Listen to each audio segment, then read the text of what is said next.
محترم ناظرین، آج شب قدر کی دعا اور عبادت کا بیان لے کر ہم حاضر ہیں، تو آئیے ویڈیو شروع کرتے ہیں۔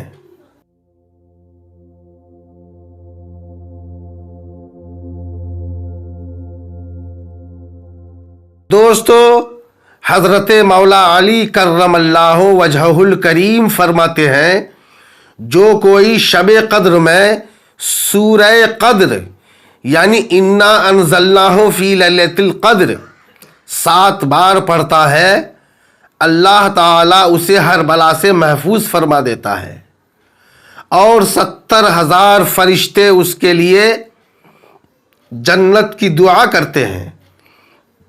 اور جو کوئی سال بھر میں جب کبھی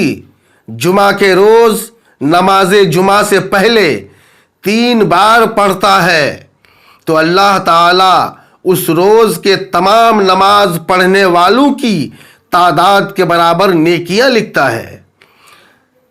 ام المومنین حضرت عائشہ صدیقہ رضی اللہ تعالی عنہا فرماتی ہیں،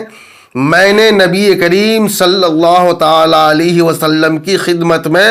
عرض کی، یا رسول اللہ، اگر مجھے شب قدر کا علم ہو جائے تو کیا پڑھوں؟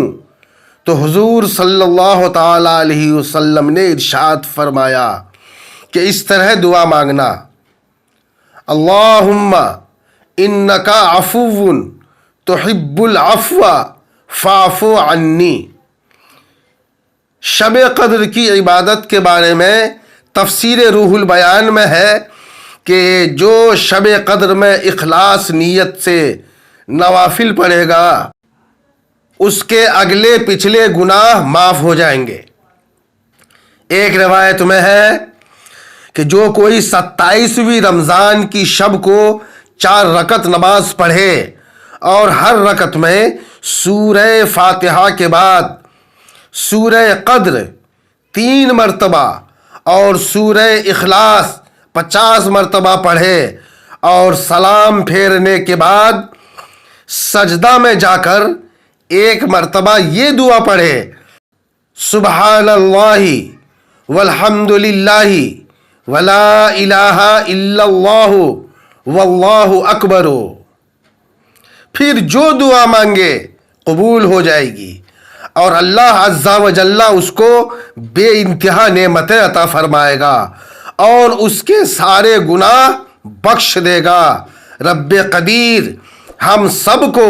شب قدر کی قدر کرنے اور اس میں خوب عبادت کرنے کی توفیق رفیق عطا فرمائے۔